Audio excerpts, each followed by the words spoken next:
It's really about lifestyle design. At this stage of our lives, what's stopping us from having what we want, not what everybody else wants? All those shoulds, and I mean, when you look at your calendar as an example, and you did this with your business, if I take this away, I have more time. When I add this in because I really want to go to that event, then you're adding to the quality of your life. It's basically redesigning your life I love that. and reinventing yourself, which we're at the perfect age to do that because, our kids are either grown or mostly grown, they're launched, and then it's time for you.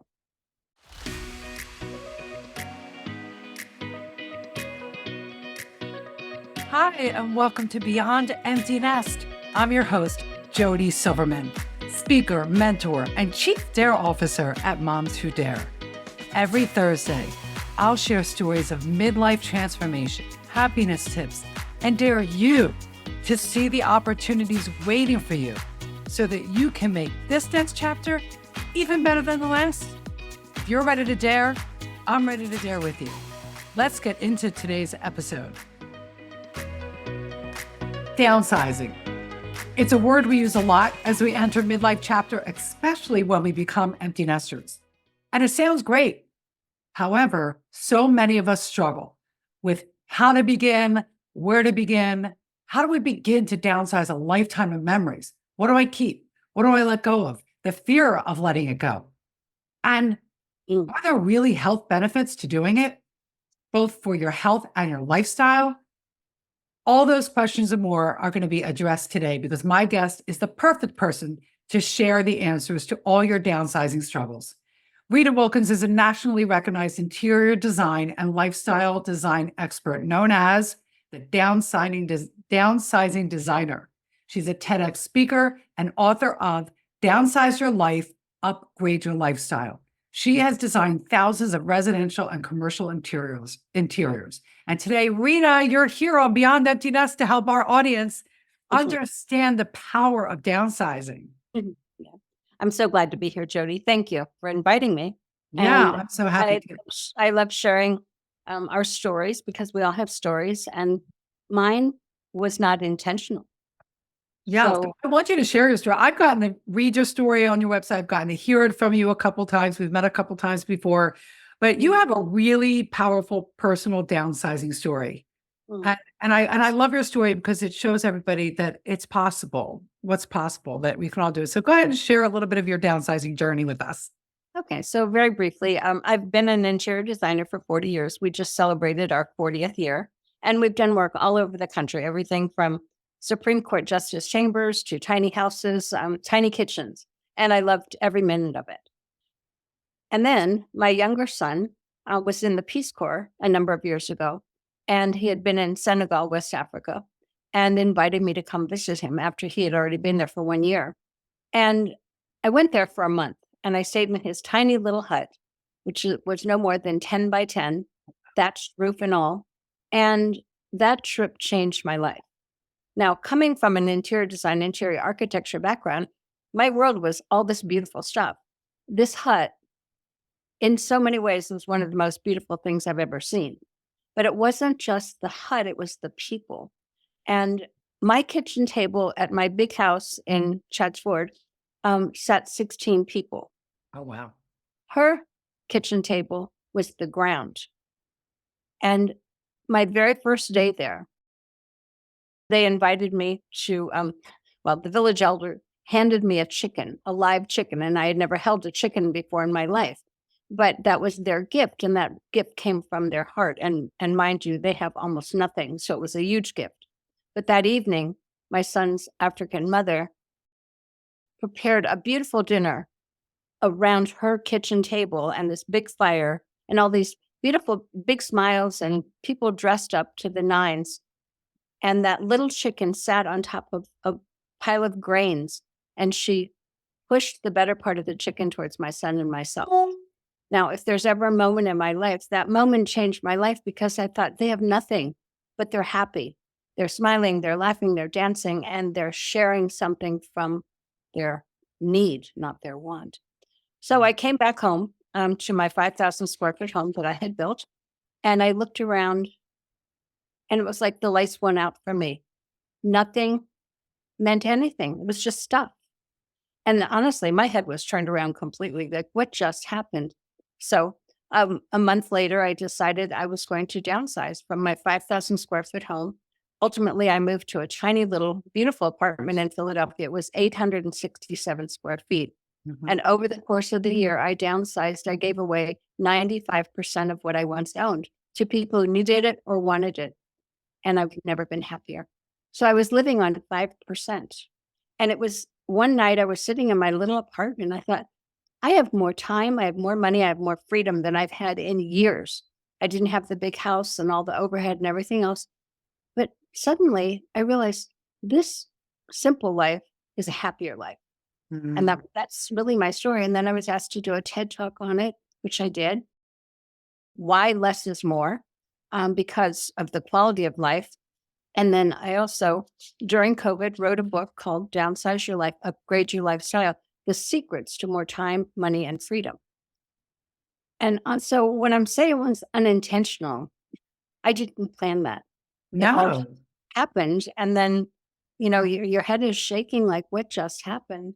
And then you kind of go with the flow and say, I'm being called to live with less. And so I still do beautiful big buildings and everything else. And that's fine. It's fine for someone else, but not for me. So, and I still continue to live on 5% of what I once owned. I love that. I love so much about your story. And just so you know, everybody listening, all the links to get the book, the links to watch the TED Talk, the links to find Rita and follow, fan, and love everything she does and learn more are all below in the show notes. So don't worry, it's all there for you. But I love that story. I just want to sidebar. I want to share something with you. You made me think. My daughter in, I think, 7th grade went with a group to Thailand to do a service trip. And she shared something similar, not that she downsized, but they did a day of service it was called Meals on Flip-Flops, where they delivered meals to the huts where the people lived. And they were mud huts. And when she came back, I said, everybody kept asking her this question. They kept saying to her, aren't you more grateful for living here in the United States with everything we have? And her response one time was, after hearing that all the time, is something like, no, we need to be more like them. She was Mm, saying, like, it's not gratitude for everything I have. She would deliver these meals to people. They had nothing yep. but a mud hut. And they smiled and they were grateful and they were happy. She goes, we need to be like them. We need to be grateful just to be alive. And this was a 7th grader. But you made me think of that. Like, how can people who have from our viewpoint, have virtually nothing and live like this, be happy? And that's where that whole it's an inner sense of peace and well-being, being grateful for what you do have, not from the lack of what you don't have. Exactly. And And I love that you were able to do that. And I know people are like hyperventilating at the thought of, oh my God, I got rid of 95% of what I own, but there are unexpected benefits of decluttering and downsizing. And like I said in the beginning, I mean, a lot of women listening to this are one of the biggest things. They might be okay getting rid of their stuff, but they have all their kids' stuff. And my husband and I still live in our home. We love the home, but we have downsized tremendously within the house. We have gotten rid of, given away, donated, thrown away, all 3 things, so much.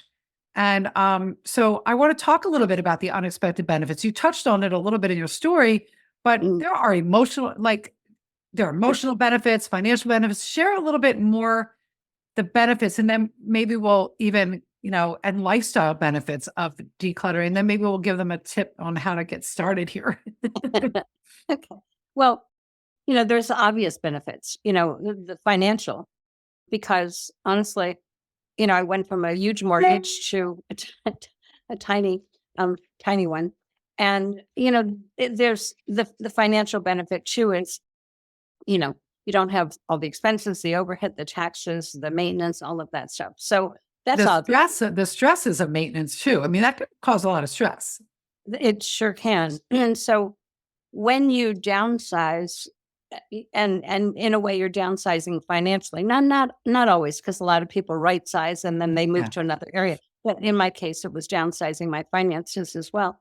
What happens is you also end up spending less and saving more. And so, you're just building up in another way. The more time, that was the real keeper for me. It's like when you own a business, when I was raising my two sons, and when you had this big house, there was no time.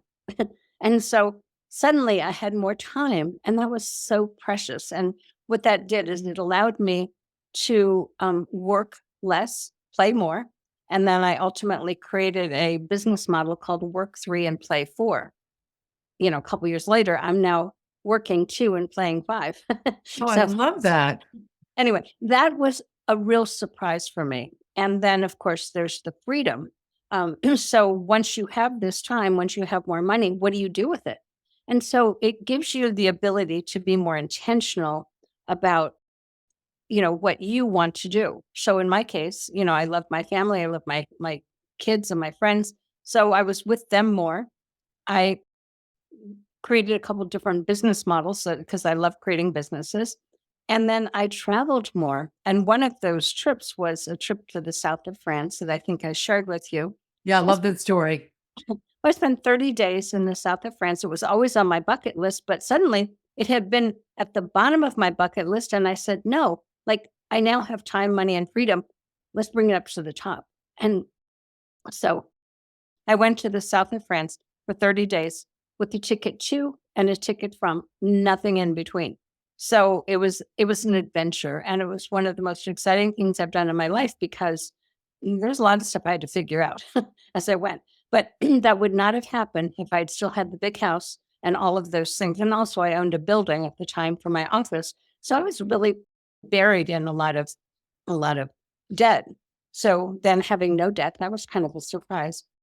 So really what happens when you have more freedom and time and money, you can pursue things that really matter to you. And then you start to focus on what matters to me, which goes to lifestyle design. So I am an interior designer and also a lifestyle designer. And what you really are doing when you're designing your life is you're prioritizing what matters most to you and what doesn't. And then those bucket list items come to the top, or the things that you've always wanted to do, you know. So those are the obvious things. So it's the time, money, and freedom. What was unexpected were more the emotional benefits. And that's, when you not just downsize, but when you declutter. So you don't have to downsize. You could simply declutter, like what you might have said. It's been huge. Like my house, it feels lighter, like Yeah. physically lighter. And like my basement, I don't even have to go in there. And I just knowing that it's like one room is completely empty, I feel lighter, less encumbered. Is that- Exactly. yeah. And Cumberjack. Actually, Stephen Covey has a saying about that, and it's about the boxes at the bottom of the stairs in the basement that have been sitting there for 10 years. And he said, do you know what would happen to your brain if you simply open that box or those boxes? I mean, it's liberating. It frees you. And then you look at it, so why am I keeping this? You move it from this house to the next house to the next. So many people do that. We as baby boomers, we're guilty of that. Yeah. And so once you open those boxes, you have freedom. So one of the unexpected emotional benefits of decluttering and downsizing was the peace and the calm and the freedom and ease. So there was no burden anymore. I felt like I was carrying a burden around, like carrying it on my back, so that whether it was the financial or whether it was the maintenance or whatever it was, I was constantly being weighed down. My to-do list was never ending. Now my to-do list is only what I want to do. And the other, thing with the peace and the calm, and you kind of referred to this, is the overwhelm. When you have too much clutter, it's overwhelming. And then you say, well, what do I do with it? How do I start? Where do I even begin? There's all that anxiety.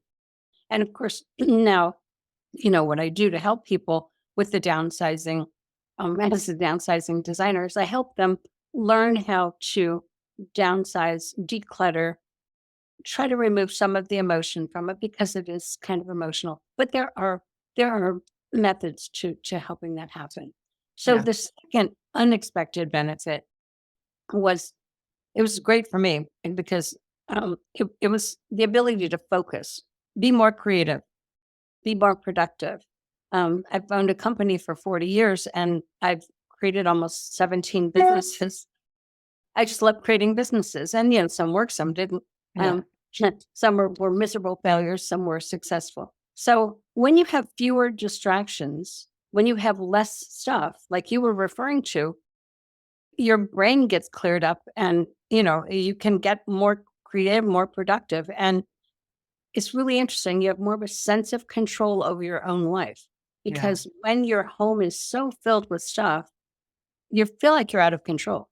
And you walk into your mudroom, from the garage and you go, oh my God. And then you go into your kitchen, your counter's filled with stuff. And then you go into your office and it's piled with paperwork. That's overwhelming. It creates a lot of anxiety. And you feel like you have no control over this until you take control of it. Yeah. Sure. And then, of course, the ability to concentrate and to focus and to be more intentional. And this was kind of funny. Time to do nothing. I used to feel Yes. guilty about doing nothing, of course, because I always had something on that to-do list. But when you have time to do nothing, that's golden. It's golden. Yeah. Mm, We are a society of doing, doing, doing, doing, doing. I have a talk of the 5 dares to boost your mood and improve your overall well-being. And the fifth one is to be. yeah. Just big time to be. It's interesting because we're talking about the decluttering of our space. And you and I, before I hit record, we were talking about being entrepreneurs. And it triggered something. I did some downsizing in the last year and a half in my business. Mhm. I let go of a couple events that I did annually that I let go of the idea of working with a business coach for another year because it just wasn't where I wanted to be. And I have to tell you, I continue to evaluate what I'm doing in my business because I love the whole work free, play for. And I want to, and my kids are growing up and my kids have their significant others and they will be getting married and then I will be a grandmother. I did not become an entrepreneur. I want to make money. I'm a driven person. I'm driven by so many things. And obviously earning an income is one of them. It's just, I enjoy making money, but I enjoy what I do because I make a difference. And yet I work for myself because I want the flexibility. And it's a good reminder that to let go, to ask yourself, how is this really in alignment with the way I want to live? Like that intentionality you talk about. It's like living on purpose, living with intention. Yeah. How is this in alignment? If I take this on, how will that translate to what I really want my life to look and feel like? And just because I'm good at a lot of things, Rita, you just said how many 17 businesses you started? I mean, you're great at a lot of things, and a lot of people listening to this are really good and talented in a lot of things, and yet it doesn't mean we have to do that. Right. Right. That was a hard lesson. So I ask myself now, if I take on, how can I make this simpler? How can I make it effective, but simpler? Yeah. That's always, and that was my word last year. My 2-word story last year was simple abundance. How can I create simple abundance in all areas of my life? And that's what you're talking about with this stuff. And we still have stuff like I downsized my kids' stuff into 2 boxes. They don't want any of it. I know this to be true. And I told my husband, this is the year we're going to get rid of all of it. Yeah. We're going to give it all. Unless it's something I want to frame, they don't want their scrapbook from kindergarten. I'm going to let them see it and say, do you want this? Because it's going. But there is an emotional side, but you have really talked about a lot of unexpected benefits that we don't allow ourselves. We don't know. We don't know. We don't know. You didn't know until you got hit while you were away visiting your son that, oh my, it's just too much. When you walked back into that 5,000 square foot house and looked around, it just felt heavy, I guess. It did. Yeah. So, you brought up something really important, and it's really about lifestyle design. At this stage of our lives, what's stopping us from having what we want, not what everybody else wants? All those shoulds, and I mean, when you look at your calendar as an example, and you did this with your business, if I take this away, I have more time. When I add this in because I really want to go to that event, then you're adding to the quality of your life. It's basically redesigning your life I love that. and reinventing yourself, which we're at the perfect age to do that because, our kids are either grown or mostly grown, they're launched, and then it's time for you. And so what I kind of put at the top of my list is I wanted more flexibility, more mobility, and not as much responsibility. Oh, I and love that. and I laugh at that because we're responsible people, but I wanted to be less responsible for some of those things that I just didn't want to do anymore. And other things that weigh us down, it's that to-do list, it's the calendar, it's also the digital. There's digital decluttering that we could do. Yes. Um, I have over 27,000 photos on my phone, which is ridiculous. But as a designer, have to take a lot of pictures, but I could go through and I could delete half of those and not miss them. And I haven't taken the time to do that. So I have to declutter my phone.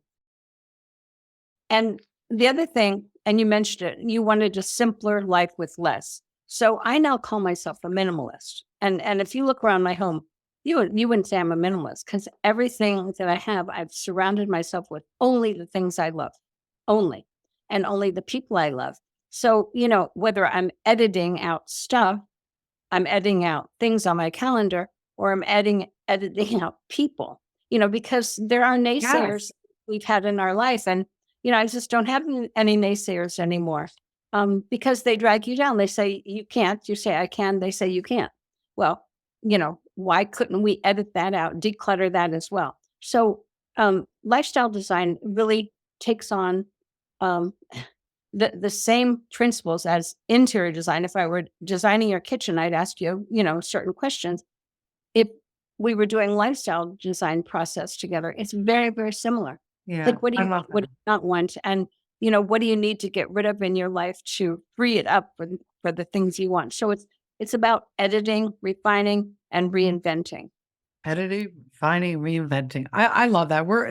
And this is why I knew the conversation with you, and I know the audience is loving this because we all talk declutter, declutter, declutter, and we think about the things, and yet it's more than just the things. It's what you say. I love it. It's a lifestyle.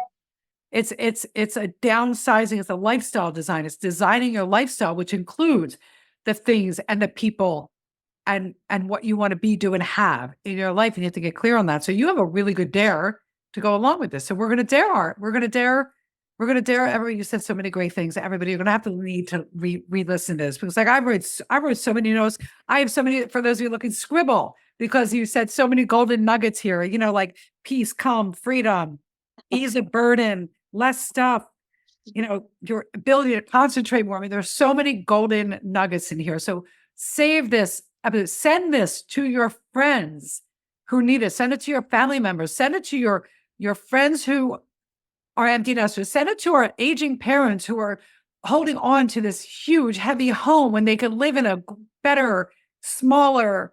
My parents love their apartment and the friends they have made in their apartment building. I mean, they love it. So definitely save this. This is an episode to share. This is a gift of an episode to share with those that you love in your life. And your dare for our audience is to live the life you love by design. Okay. Live the life. You're going to dare to live the life you love by design. And Rita is going to tell you where to begin with starting that process. So let's talk about if we were designing your kitchen, what would you do? You would look around and you say, well, this isn't working. This is working. And then I call it your wants, your needs, and your wish list. And so if I were working with you on the interior design side, that's what we would do. And then you would give me, I want this, I need this, and I wish I had this. So in your lifestyle and the dare to design the life you love or to live the life you love by design, we're really taking that same principle. What do you want? What do you not want? What can you declutter or edit from your life right now that is really weighing you down? So it could be a naysayer. It could be, it could be the fact that you hate your job. These are the kinds of things that we as women in our 60s we can definitely start to choose and be more intentional about what we really want in our life. Yeah. And one of the things to try to achieve is I have enough and I am enough. That's a good mantra. Have enough, embrace the fact and belief that you have enough and I am enough. Mhm, mhm. Okay. Too often, we're always trying to prove something to someone else. The only one you have to prove anything to is yourself. And there's your mic drop moment. So your dare is below as well. And you're going to dare to live the life you love by design. And as always, ladies, this is not new. It starts with a list. It starts with pen and paper and thinking. Go out in nature, sit in a quiet space, light a candle. What do you want? What do you need? And what do you wish you had or didn't have more of in your life? And start there. And if you want support and help, Rita's website is great. Grab her book. All the links are below. Let us know what your takeaway from this episode was. You know that the mission of this show and the purpose of doing this isn't just for myself, my guests to hear ourselves talk. We want something that is said from every episode of Beyond Empty Nest to be that aha moment for you, to move you into action, dare you to, take a leap of faith, make a shift, make a change. What was it that Rita said today that did that for you? Let us know in the comments, leave a review, shoot me an email. I'll make sure Rita knows what it is. Let Rita know. And don't forget that next week, there'll be another episode of Beyond Empty Nest. And as I always say, they're on. Right. Thank you for listening to this episode of Beyond Empty Nest. Have you heard of the Double Dares? Well, we're a community of moms and midlife women blending virtual and in-person interactions for connection, support, and exciting experiences. And as we navigate the empty nest and other midlife transitions, having that go-to safe space and other women to lean on is a must. Ladies, this is not the chapter to do it alone. If you've been seeking connection and have a desire to figure out who you are and what your purpose is now, then Moms Who Double Dare is the perfect fit for you. Only through the link in our show notes below can you explore and enjoy the first month at half off. Plus, with no contracts, there's zero risk involved. Join us today and get started on your journey of self-discovery, surrounded by new friends who understand and get you. If you're ready to dare on, I'm here to lead the way. Let's embark on this exciting journey together. Click the link below, and as I always say, dare on.